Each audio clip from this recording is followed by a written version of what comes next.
Taglio del nastro che inaugura ufficialmente la riscoperta di uno dei protagonisti dell'arte veneta, Noè Bordignon, con una monografica nei due comuni che segnano l'inizio e la fine della sua vita a Castelfranco Veneto e San Zenone degli Ezzelini.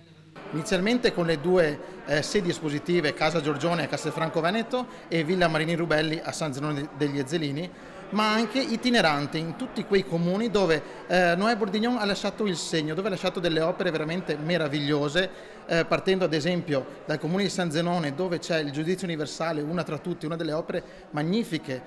del Bordignon, e girando tutti gli altri comuni che sono coinvolti. È tra le province di Treviso e Vicenza che si snodano gli itinerari concepiti per svelare l'artista anche nella sua attività di frescante, per un evento che parla di ripresa all'insegna dell'arte. Porterà ricchezza sostanzialmente e darà ricchezza perché è una mostra di area vasta, coinvolge 13 enti locali, 2 province e quindi interprovinciale, e metterà a disposizione dei visitatori le bellezze e tutte le opere o tante opere di Noè Bordignon. Celebrazione del centenario che causa Covid è stata posticipata di un anno con le 60 opere che ripercorrono la carriera dell'artista. Grande interprete della vita popolare e straordinario pittore sacro, Bordignon ha saputo rappresentare